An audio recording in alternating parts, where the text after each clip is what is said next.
Allahumma sholli ala Muhammad. Syaratnya, kalau kita ingin dibahagiakan oleh Allah, kalau kita ingin dibejokan oleh Allah, diberuntungkan oleh Allah, syaratnya dua, kita tidak boleh mendolimi diri kita sendiri dan juga tidak boleh mendolimi orang lain. Itu syaratnya supaya kita hidup beruntung di dunia dan juga beruntung di akhirat. Syaratnya dua, tidak boleh dolim kepada diri kita sendiri dan tidak boleh dolim kepada orang lain.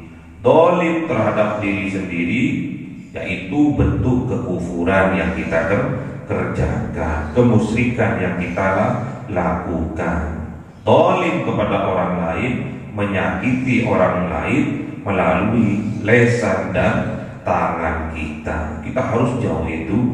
Kalau kita ingin beruntung hidup di dunia, ingin bahagia hidup di dunia, dan juga ingin beruntung bahagia hidup di akhirat, syaratnya dua, tidak boleh mendolimi diri sendiri dengan berbuat kemusyrikan, kekafiran, kemaksiatan, dan tidak boleh mendolimi orang lain baik secara lisan maupun perbuatan.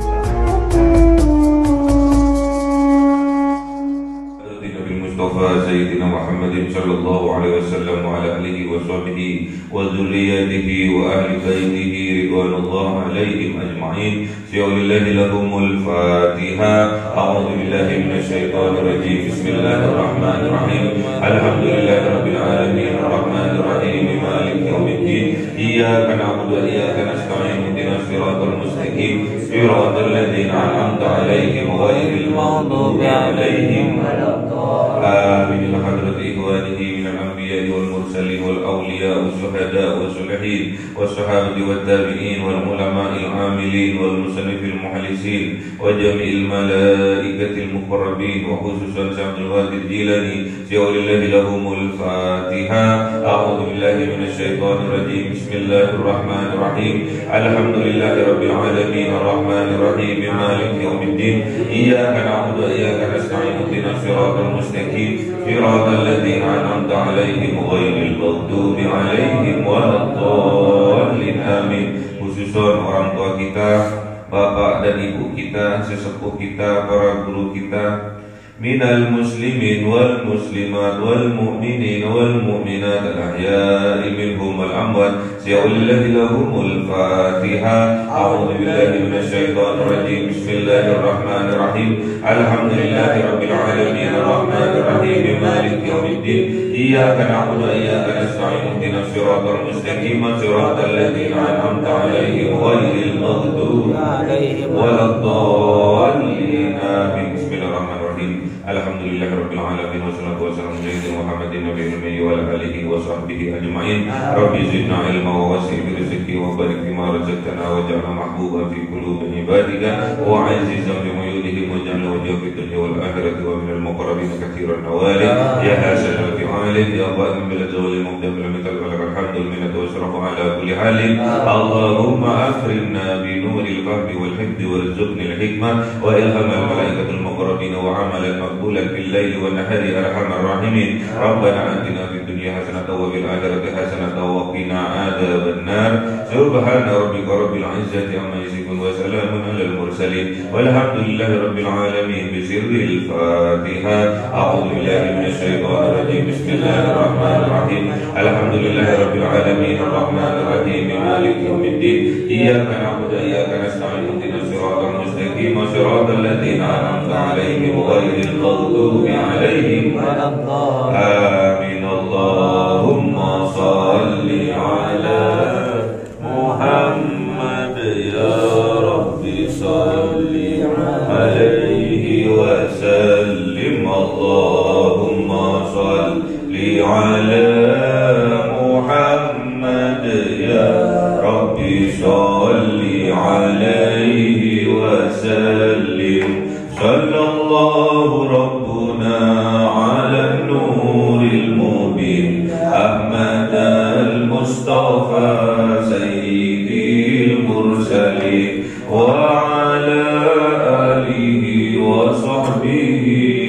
أجمعين والحمد لله رب العالمين.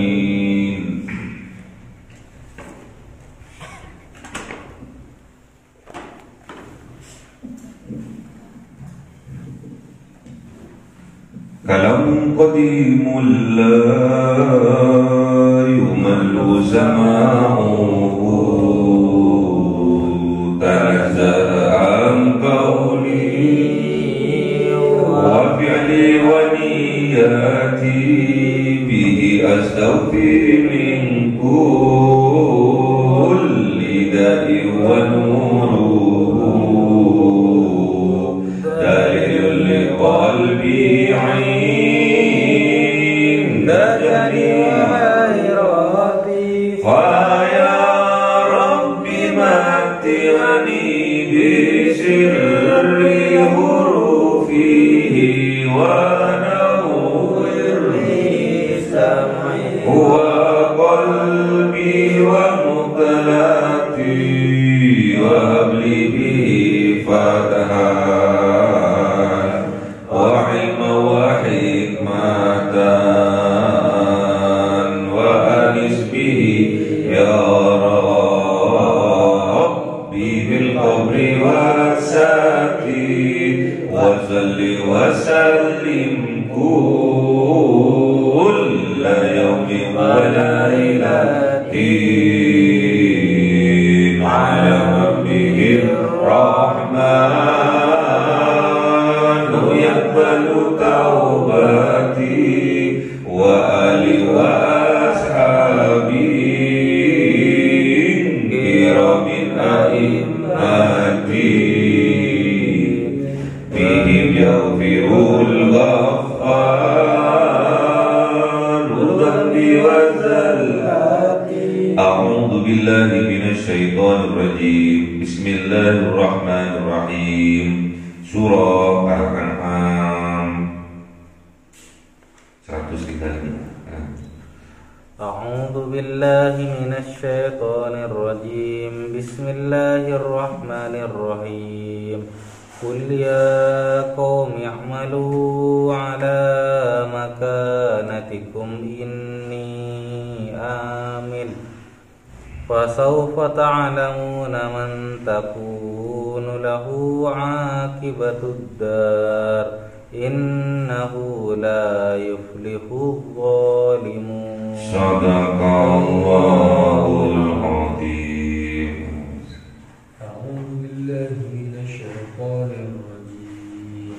بسم الله الرحمن الرحيم. وجعلوا لله مما ذرأ من الحرث والأنعام نصيبا فقالوا هذا لله بزعمهم وهذا لشركائنا. صدق الله العظيم. بسم الله الرحمن الرحيم. فما كان شركائهم فلا يصل إلى الله وما كان لله فهو يصل إلى شركائهم. ساء ما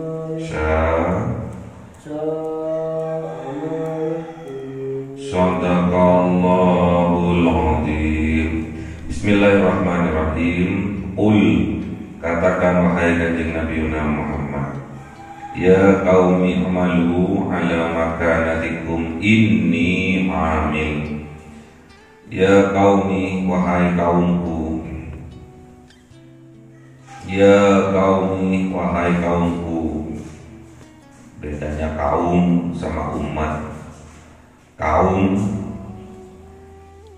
bagian umum dari masyarakat yang di dalamnya terdiri dari orang yang tidak beriman. Kaum.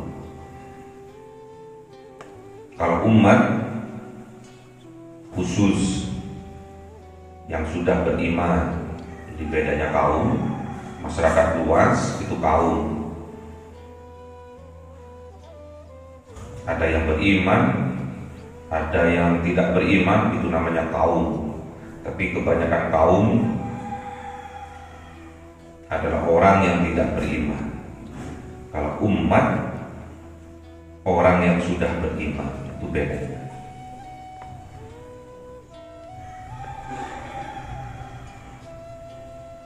Kalau para nabi sebelum kanjeng Nabi Muhammad itu namanya kaum. Kaum Nabi Lut, kaum Nabi Musa, kaum Nabi Harun, kaum Nabi Isa, itu kaum. Kalau pengikut kanjeng Nabi Muhammad itu namanya umat. Itu bedanya. Ini Allah memerintahkan kanjeng Nabi Muhammad untuk menyeru kepada kaum, berarti kepada masyarakat umum, yang di dalamnya ada orang-orang yang tidak beriman. Kebanyakan orang yang tidak beriman, masih ragu. Ya qaumi, wahai kaumku, i'malu, beramallah kalian, lakukanlah oleh kalian ala makanatikum, atas apa-apa makan, sesuai dengan makom, sesuai dengan kepemahaman kalian, sesuai dengan tingkat keimanan kalian, tingkat keyakinan kalian. Ini sesungguhnya aku amilun, sama-sama melakukan, berbuat sesuai dengan keyakinanku.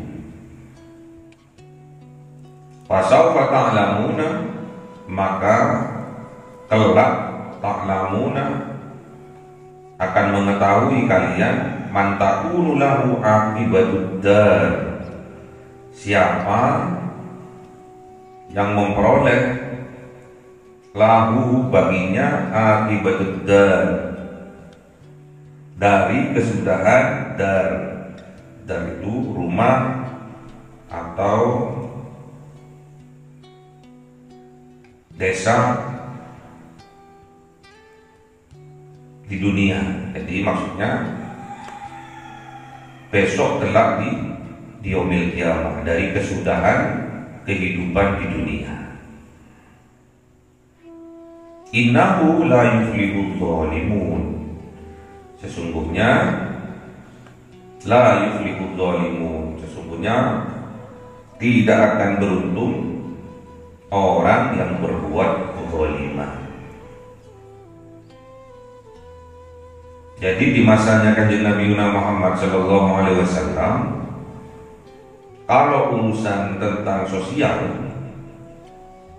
itu kanjeng Nabi Muhammad dijuluki Al-Amin, orang yang dapat dipercaya. Al-Amin. Semua orang Arab pada saat itu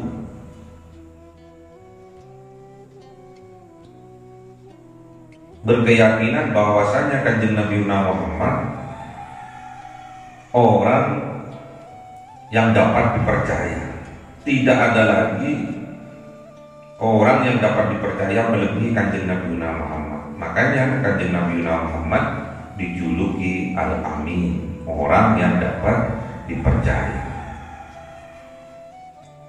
Menitipkan hartanya kepada kanjeng Nabi Muhammad, menitipkan dagangannya kepada kanjeng Nabi Muhammad. Kenapa? Karena kanjeng Nabi Muhammad terkenal mulai dari kecil sampai kapanpun kanjeng Nabi Muhammad tidak pernah berbohong. Apa yang dilakukan kanjeng Nabi Muhammad selalu jujur, selalu amanah. Dan orang-orang kalau menitipkan dagangannya kepada kanjeng Nabi Muhammad, pasti mereka itu bahagia. Karena kalau sudah dititipkan kepada kanjeng Nabi Muhammad, selain amanah, juga mereka dapat keuntungan, nggak pernah rugi. Makanya senang orang Arab pada saat itu, Arab jahiliyah pada saat itu senang kepada Kanjeng Nabi Muhammad. Namun tatkala berkaitan dengan akidah, berkaitan dengan agama, mereka menolak mati-matian kepada Kanjeng Nabi Muhammad. Gak mau kepada ajaran yang dibawa oleh Kanjeng Nabi Muhammad, karena kesombongannya mereka, kesombongan atas kekayaan yang mereka miliki, ilmu-ilmu yang mereka miliki dari nenek moyangnya, kebiasaan-kebiasaan adat istiadat yang turun-temurun dari nenek moyangnya. Mereka tidak mau merubah kebiasaan yang menyembah berhala-berhala, kemudian menyembah kepada Tuhan yang esa. Tidak mau ditentang Kanjeng Nabi Muhammad. Padahal Kanjeng Nabi Muhammad mulai dari kecil sudah terkenal atas kejujurannya,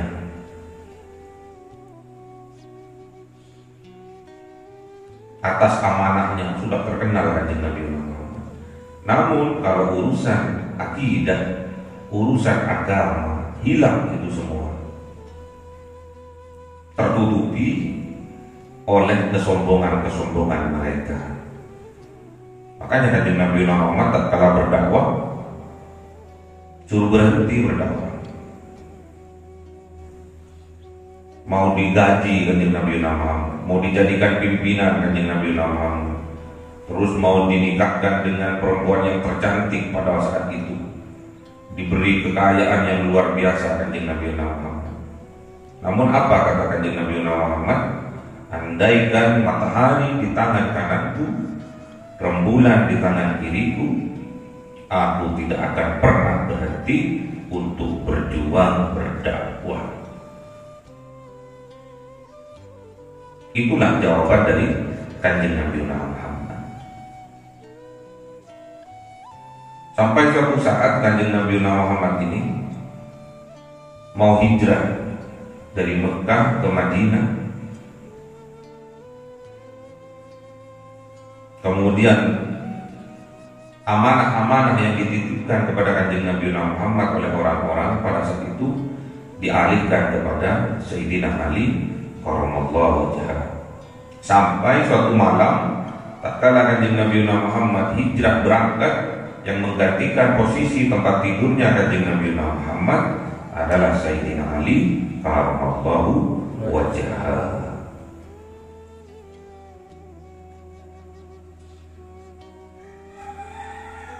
Jadi amanah ini berat. Mustahil Kanjeng Nabi Muhammad memilih seseorang yang tidak sanggup untuk memikul amanah. Makanya terpilihlah Sayyidina Ali. Karena Sayyidina Ali punya hubungan erat dengan Kanjeng Nabi Muhammad. Selain Sayyidina Ali ini sepupu, juga Kanjeng Nabi Muhammad dirawat sejak kecil oleh ayahnya Sayyidina Ali yang bernama Abu Thalib. Jadi ada hubungan yang erat, bukan cuma persaudaraan, tapi kebiasaan keseharian sudah mendarah daging terhadap Sayyidina Ali. Sampai suatu saat Sayyidina Ali terpilih menjadi menantu kesayangan Kanjeng Nabi Muhammad. Jadi amanah ini berat. Tidak syukur-syukur amanah diberikan ke sembarang orang.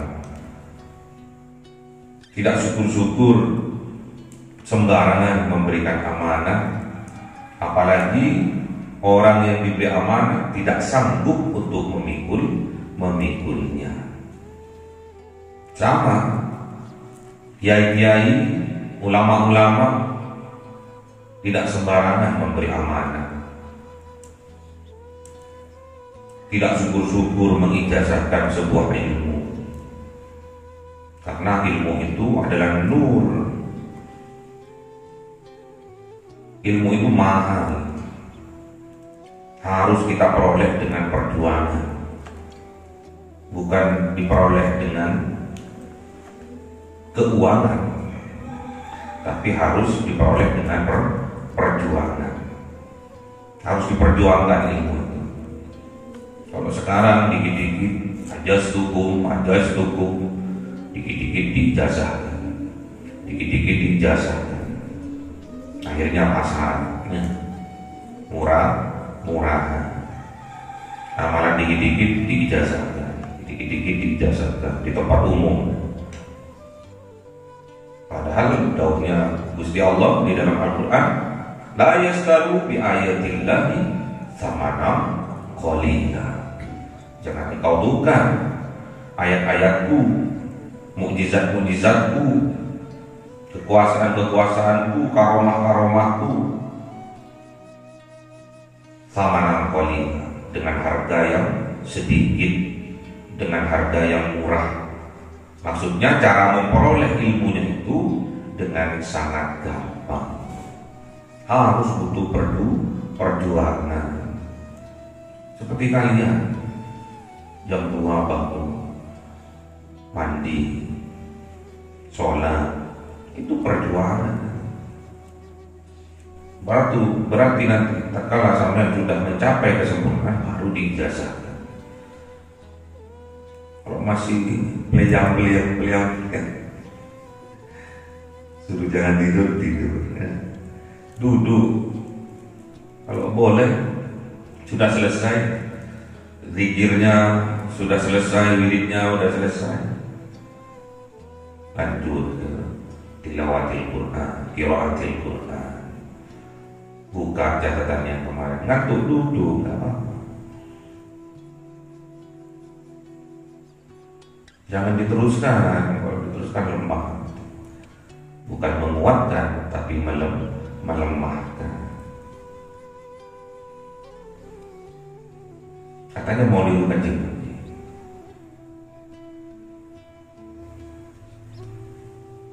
Kul, katakan wahai Kanjeng Nabi Muhammad, katakan kepada kaumnya, ya qaumi, wahai kaumku, aimalu ala makanatikum, beramallah sesuai dengan apa yang engkau ketahui, sesuai dengan tempat-tempat, level-level kepemahaman yang engkau ketahui. Ini amilu, sesungguhnya juga aku beramal, aku berbuat. Kalau aku, kata Kanjeng Nabi Muhammad, berbuat, beramal sesuai dengan wahyu yang diberikan oleh Allah. Kalian terserah mau ngikut aku atau mau ngikut ajaran-ajaran nenek moyang kalian, silakan. Ini peringatan dari Kanjeng Nabi Muhammad, disuruh sampaikan oleh Allah melalui Kanjeng Nabi Muhammad, disuruh disampaikan kepada kaumnya. Terserah, ini peringatan keras. Fasawfa ta'lamun, maka suatu saat kelak kalian akan mengetahui man takunu lahu aqibatud dar, siapa di antara kita yang mendapatkan kebahagiaan, keselamatan, aqibatud dar, kelak besok di akhirat, setelah kesudahan di dunia ini. Innahu la yuflihul zalimun, sesungguhnya tidak akan pernah beruntung orang-orang yang berbuat kezaliman. Zalim terhadap orang lain, juga zalim terhadap dirinya sendiri. Jadi kalau nggak ikut Kanjeng Nabi Muhammad, zalim. Kalau nggak ikut panutannya, zalim. Karena panutan yang hebat itu panutannya kita, yaitu Kanjeng Nabi Kanjeng Nabi Muhammad. Panutan yang agung, yang mulia, Kanjeng Nabi Muhammad. Gimana kemarin sihirnya merayu Tuhan? Gimana? Aku coba merayu Tuhanku, berdoa untuk jumpa nabiku, kan ku sampaikan keluh kesahku, betapa bahagianya hatiku menjadi umatmu anugerah. Engkau panutan yang mulia,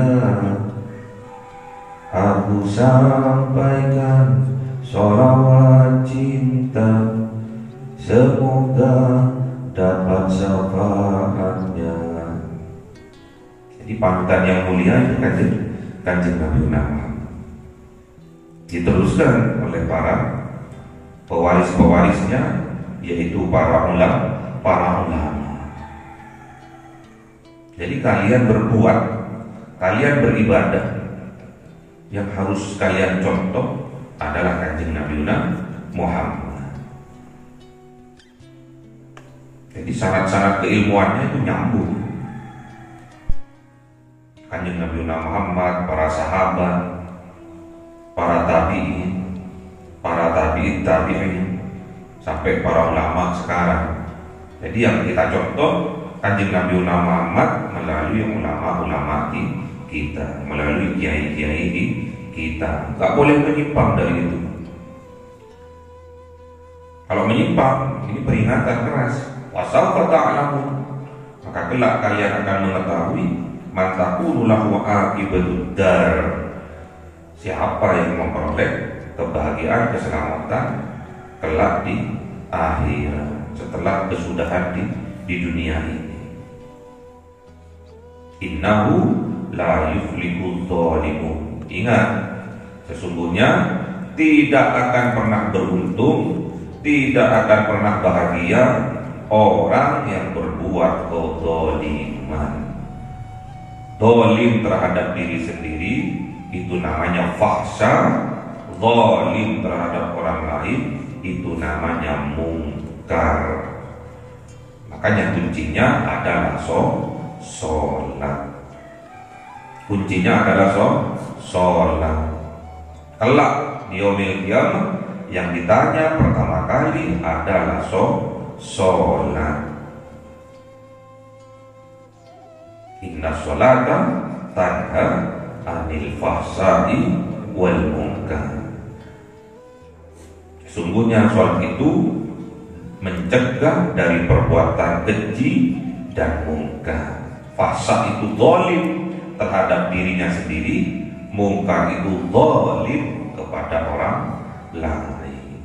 Ya, gak boleh keji terhadap dirinya, gak boleh munkar terhadap sesama. Itu namanya sholat sesungguhnya. Sholat sesungguhnya. Inna sholata, sesungguhnya sholat yang sesungguhnya adalah tanha anil fahsai wal munkar, mencegah perbuatan zalim terhadap diri sendiri dan juga mencegah terhadap berbuat zalim kepada orang lain. Ini berkaitan dengan sholat. Orang Islam itu identik dengan sholat. Kalau nggak sholat, apalagi nggak sholat berjamaah, sebagian sahabat menyampaikan bahwasanya orang yang tidak sholat berjamaah, orang itu termasuk orang yang munafik. Tentang sholat, Islam itu dilihat dari sholatnya. Kalau nggak sholat, bukan termasuk orang Islam. Islam I-nya itu Isa, jadi harus sholat isya. Islam S-nya itu subuh, jadi harus sholat subuh. Islam L-nya itu lohor atau duhur, harus sholat duhur. Islam A-nya itu asar, harus sholat asar. Islam M-nya itu maghrib, jadi harus sholat maghrib. Jadi orang Islam itu harus sholat fardu 5 waktu sehari semalam.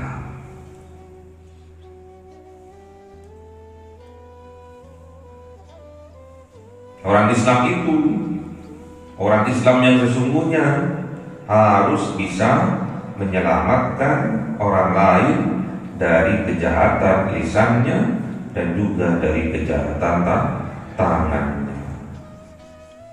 Al-muslimu man salimal muslimuna min lisanihi wa yadihi. Islam yang sesungguhnya itu harusnya dia dapat menyelamatkan saudara Islam lainnya dari kejahatan lisannya dan juga dari kejahatan tangannya. Itu orang Islam yang sesungguhnya. Gak boleh berbuat zalim, gak boleh menyakiti dirinya dan juga orang lain. Tatkala kita menzalimi orang lain, apakah itu hanya menzalimi orang lain saja? Tidak. Tatkala kita memfitnah orang lain, tatkala kita menjelekkan orang lain atau mencaci maki orang lain atau memukul orang lain, menampar orang lain, apakah yang terzalimi orang lain itu? Tidak. Dia juga menzalimi dirinya sendiri, karena suatu saat dia akan menerima balasannya, akan dihukum oleh Allah. Berarti kalau mendapatkan hukuman dari Allah, berarti dia telah menzalimi dirinya sendiri. Jadi besok di yaumil qiyamah yang akan diperiksa pertama kali oleh Allah adalah sholatnya. Di mana dalilnya? Dalilnya di mana? Awwal ma yuhasabu bihil abdi yaumal qiyamati as-sholat. Jadi besok yang diperiksa oleh Allah pertama kali di yaumil qiyamah adalah sholatnya. Makanya jangan enteng terhadap sholatnya. Harus betul-betul dijaga sholatnya. Bukan Allah yang butuh sholat kita, namun dengan sholat itu kita yang membutuhkan Allah.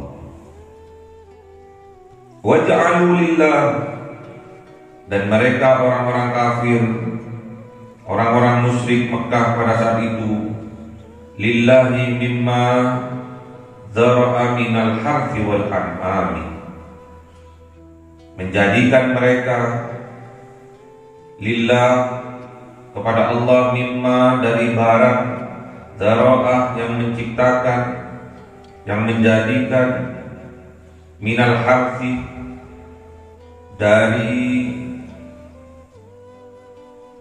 pertanian, yang menghasilkan dari pertanian, dan juga menghasilkan dari al-ami, dari peternakan, nasiban, bagian-bagian, faqalu, maka berkata mereka, hadza lillah, ini milik Allah, bizamihim, dengan akalan-akalan mereka, dengan anggapan-anggapan mereka, wa hadza, dan ini li syurakaina, untuk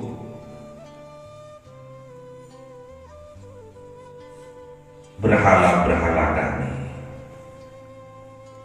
Jadi Orang dulu itu membingungin, percaya sama Allah juga percaya sama berhala-berhala, sekutu-sekutunya Allah, surakaillah, tandingan-tandingannya Allah.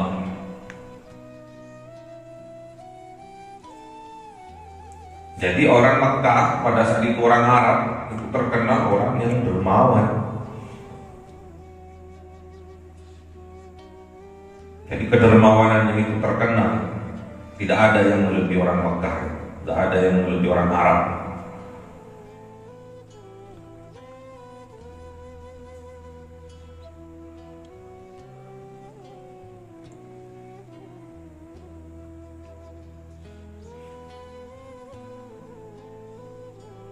Saking dermawannya, dibagi-bagi hasilnya itu. Nasiban itu dibagi-bagi.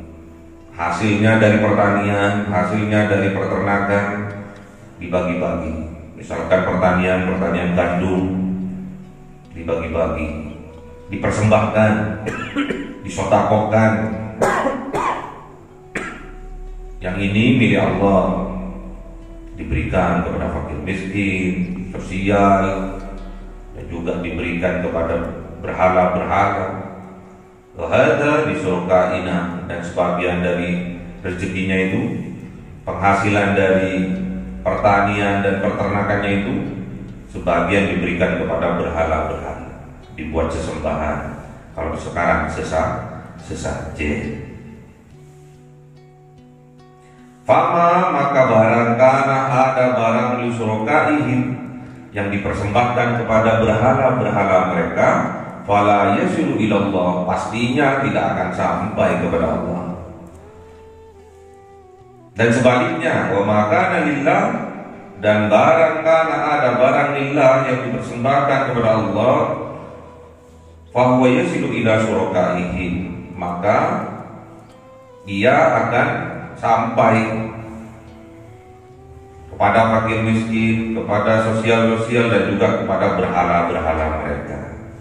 Sa'ama yahkumun, sangat buruk apa yang mereka putuskan atau hukumi, buat hukum sendiri. Sangat buruk hukum-hukum yang mereka terapkan. Jadi mereka punya keyakinan dengan kedermawanannya mereka, hasil dari pertanian gandum, kurma, dan juga hasil dari peternakan mereka, sapi, kambing, onta, nasiban dibagi-bagi oleh mereka. Mereka menurut mereka itu cerdas, mereka dibagi-bagi. Waqalu, mereka berkata dengan prasangka mereka, ini milik Allah, ini sedekahku untuk Allah nih, diberikan kepada fakir miskin, diberikan kepada orang-orang yang membutuhkan. Juga ada sebagian diberikan kepada berhala-berhala. Tapi niatnya untuk Allah. Ada juga wahada bisurkaina, dan ada juga sebagian dari hasil pertanian dan peternakannya itu dibagikan kepada berhala-berhala. Berhala-berhala ini adalah wasilah, kata mereka, menurut persangkaan mereka, wasilah untuk mendekatkan diri kepada Allah. Latta, Uzza, Hubal, Manat yang ada di Ka'bah itu adalah berhala-berhala yang dijadikan wasilah untuk dekat dengan Allah. Itu menurut persangkaan mereka, keyakinan mereka. Apakah sekarang ada? Ada. Banyak. Kepala kerbau, kepala sapi diarungkan di laut, namanya peti laut. Motong sapi, motong kambing dipendem di perkebunan atau di sawah. Itu namanya apa? Bersih desa. Ada juga nasi putih, kopi hitam ditaruh di pohon beringin. Ada ketan, ada telur ditaruh di pojok sawah. Itu dipersembahkan untuk dewa dewi. Aneh, orangnya orang Islam tapi masih percaya sama dewa dewi. Makanya Wali Songo datang untuk menggiring sedikit demi sedikit ke arah tauhid.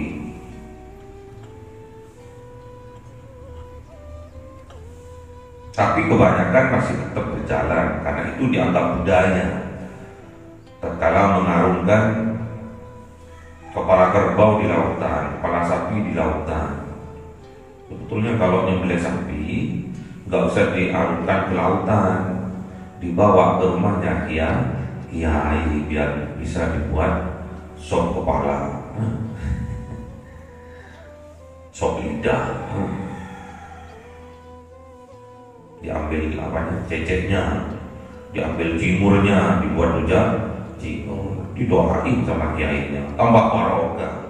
Kok malah diarungkan di laut. Ada juga nyembelih ayam dipendem ayamnya, sedekah bumi kan, bersih desa. Boleh bersih desa tapi jangan sampai menentang syariat-syariat yang ada. Boleh petik laut tapi jangan sampai menentang, melanggar syariat-syariat yang ada. Nggak apa-apa petik laut, bawa tumpeng ke tengah laut dimakan bareng-bareng. Enak. Ya. Jangan sampai kembang 7 rupa dikasih ketan ireng, dikasih telur, terus dikasih tupa, ditaruh di pohon beringin, ditaruh di pinggir sungai. Ada tuh di belakang, ada rumah-rumahannya. Kalau percaya sama Allah sudah, nggak usah pakai ajaran-ajaran yang jahil. Gak boleh menuruti prasangka sendiri, gak boleh menuruti hawa nafsunya sendiri. Akhirnya seperti zaman jahiliyah, orang soleh setelah meninggal dibuatkan patung, kemudian disembah-sembah, dijadikan wasilah. Ada patung Latta, Uzza, Hubal, itu orang soleh. Kemudian karena sudah meninggal, karena tatkala masih hidup doanya mandi, doanya dikabul oleh Allah, sehingga tatkala beliau-beliaunya itu meninggal dibuatkan patung, kemudian diberi sesajen di bawahnya.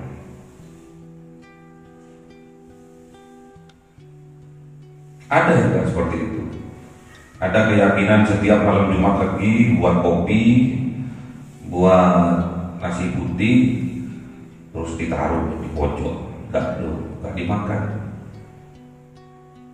Udah kebiasaan dari kakek-kakek gitu. Yang mau diikuti siapa? Kanjeng Nabi Muhammad. Yang meneruskan perjuangannya para ulama, para kiai yang sudah jelas ilmunya, sanad keilmuannya nyambung kepada kanjeng Nabi Muhammad. Kalau tidak ada di syariat, tidak usah dilakukan. Karena besok kata kanjeng Nabi Muhammad, besok kalian akan tahu siapa yang benar, siapa yang salah, akan tahu. Jangan sampai kita mendolimi diri kita sendiri. Sampai memetak-metakkan, ini sedekahnya untuk Allah, tak niatkan karena Allah,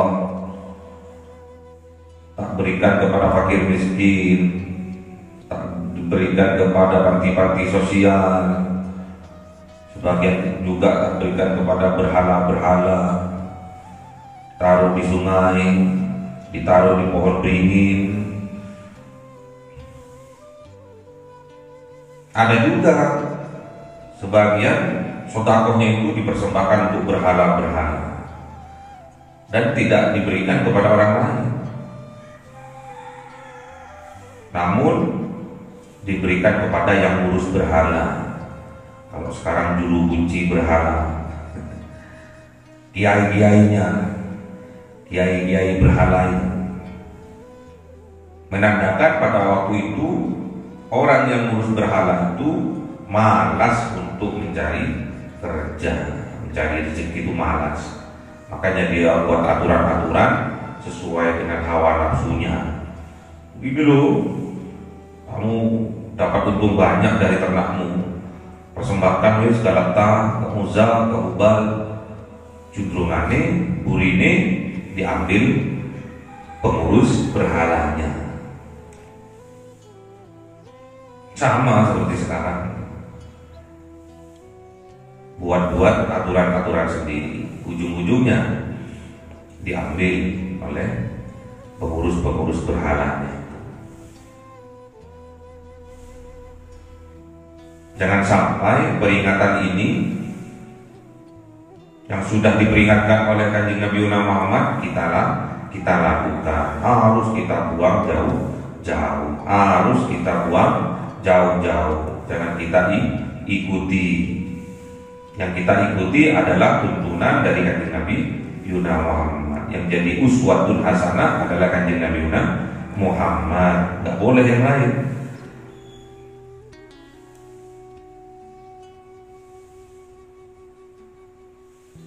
Yang kita jadikan uswah, contoh dalam kehidupan kita, baik dalam ibadah maupun dalam sosial, adalah Kanjeng Nabi Muhammad yang diteruskan oleh para pewarisnya, yaitu para ulama. Jangan sampai kita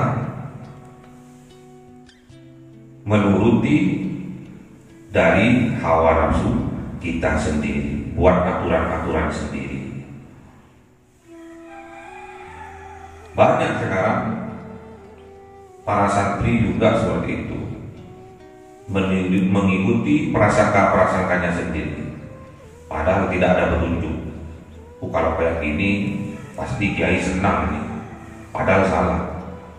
Kalau seperti ini kebiasaannya sih ini cocok dengan sang kiai, ternyata ini keliru. Gak boleh kita membuat hukum-hukum sendiri. Dikhawatirkan hukum yang kita buat, keputusan yang kita ambil termasuk sa'ama yahkumun, termasuk seburuk-buruknya hukum, seburuk-buruknya keputusan. Yang rugi siapa? Dirinya sendiri. Makanya kita harus hati-hati. Musyawarah itu penting, konsultasi itu penting. Karena keterbatasan pengalaman kita, keterbatasan keilmuan kita harus selalu bermusyawarah. Kalau enak, akhirnya ngambil keputusan yang sendiri. Kalau nggak enak, bermusyawarah dengan kiainya. Saenake mutlih dewe. Itu kalau zaman sekarang seperti itu. Kalau udah jalan enak, tanpa musyawarah lagi, sudah gas wis. Padahal remnya udah pernah dipakai. Akhirnya tak kalah nyungsep, akhirnya datang konsultasi lagi. Lu kenapa kok nyungsep? Gak tahu ya ini. Lu remnya ya gak dijaga. Oh yang rugi dirinya sendiri. Makanya kita harus hati-hati, jangan sampai tatkala kita bahagia kita mendolimi diri kita sendiri. Dolim kita, tatkala kita berjaya, kemudian kita menuruti hawa nafsu kita, itu bentuk pendoliman terhadap dirinya sendiri. Saenake wis. Saenake gue, karena aku yang punya uang. Itu loh dolimnya orang. Tatkala dia berhasil sukses, dikira itu hasil jerih payahnya sendiri. Tatkala banyak rezeki yang datang kaya raya, dikira itu hasilnya sendiri. Dia lupa bahwa yang memberikan rezeki yang banyak adalah Allah Subhanahu wa Ta'ala. Kadang kita keliru menafsirkan rasa syukur, kadang keliru. Banyak uang, ayo kita pesta yuk. Pesta apa? Pesta narkoba, pesta mabuk-mabukan, miras, karaoke, wedoan. Itu salah dalam bersyukur, salah dalam mensyukuri nikmat Allah. Bukan seperti itu. Datang kepada anak yatim, fakir miskin, berikan sembako. Itu jauh lebih bermanfaat dan bermartabat. Itu yang dianjurkan oleh syariat, dicontohkan oleh kanjeng Nabi Muhammad. Kalau kita ingin beruntung, kalau kita ingin beruntung dalam kehidupan kita, ingin bahagia, ingin selamat dalam kehidupan kita, jangan sampai kita menzalimi diri sendiri dan juga orang lain. Kalau kita ingin beruntung dalam kehidupan kita di dunia ini dan di akhirat kelak, syaratnya kita tidak boleh menzalimi diri kita sendiri dan juga menzalimi orang lain. Kalau bersedekah, sesuaikan dengan tuntunan syariat yang telah dicontohkan oleh kanjeng Nabi Muhammad. Yang pertama kali kita harus bersedekah, harus berbuat baik dengan berbentuk sedekah, hadiah itu kepada kedua orang tua. Kepada kedua orang tua terlebih dahulu, ya. Habis itu kerabat kita, saudara-saudara kita, sepupu-sepupu kita, paman-paman kita, pokoknya kerabat dekat. Kita harus bersedekah. Setelah orang tua, kerabat dekat. Kemudian kepada yatim piatu, anak-anak yatim. Terus kepada orang miskin. Jadi ada level-levelnya. Yang pertama kepada kedua orang tua. Wabil walidaini ihsana wa dzil qurba wal yatama wal masakin. Terus juga ada wabnis sabi. Jadi kepada orang-orang yang memperjuangkan agama Islam, kepada para ustaz, kepada para kiai,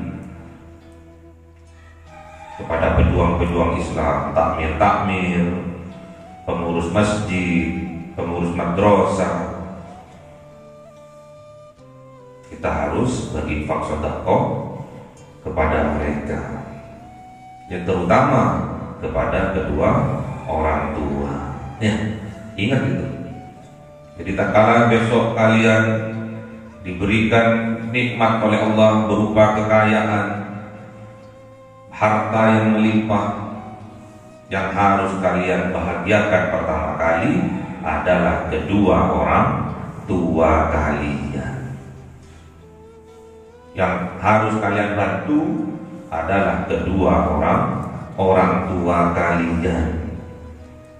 Kalau kalian ingin diberuntungkan oleh Allah, kalau ingin dibahagiakan oleh Allah, kalau ingin disejahterakan, diselamatkan di dunia sampai di akhirat, berbuat baiklah, terutama kepada kedua orang tua, kemudian kepada kerabat dekat, kepada saudara kandung, kepada saudara-saudara sepupu, kepada paman, kepada bibi, ponakan, famili dekat. Itu nomor 2. Baru kepada anak yatimnya.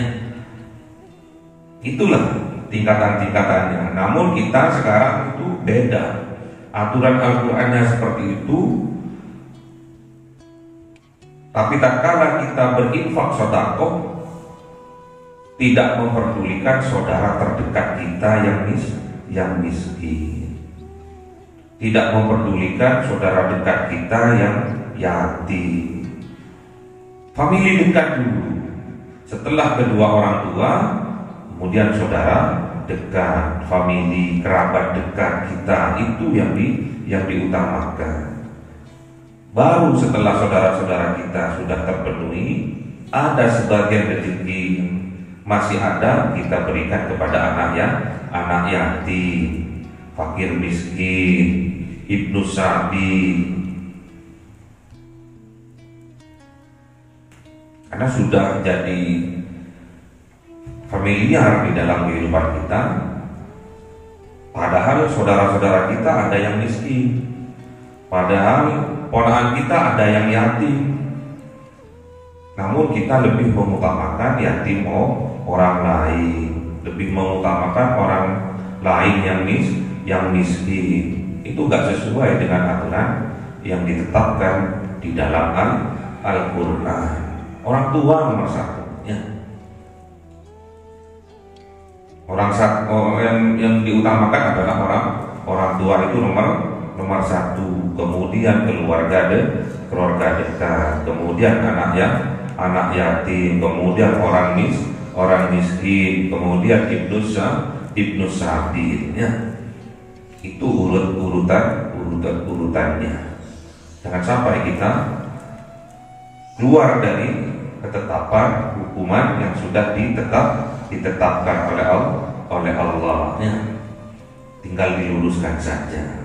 Karena yang terjadi di masyarakat seperti itu, berinfak sedekah kepada orang lain, ternyata keluarganya, saudaranya masih butuh bantuan kita. Itu yang harus diutamakan. Syaratnya, kalau kita ingin dibahagiakan oleh Allah, kalau kita ingin dibejokan oleh Allah, diberuntungkan oleh Allah, syaratnya dua, kita tidak boleh mendolimi diri kita sendiri dan juga tidak boleh mendolimi orang lain. Itu syaratnya supaya kita hidup beruntung di dunia dan juga beruntung di akhirat. Syaratnya dua, tidak boleh dolim kepada diri kita sendiri dan tidak boleh dolim kepada orang lain. Dolim terhadap diri sendiri yaitu bentuk kekufuran yang kita kerjakan, kemusyrikan yang kita lakukan. Dolim kepada orang lain, menyakiti orang lain melalui lesan dan tangan kita. Kita harus jauh itu. Kalau kita ingin beruntung hidup di dunia, ingin bahagia hidup di dunia, dan juga ingin beruntung bahagia hidup di akhirat, syaratnya dua, tidak boleh mendolimi diri sendiri dengan berbuat kemusyrikan, kekafiran, kemaksiatan, dan tidak boleh mendolimi orang lain baik secara lisan maupun perbuatan.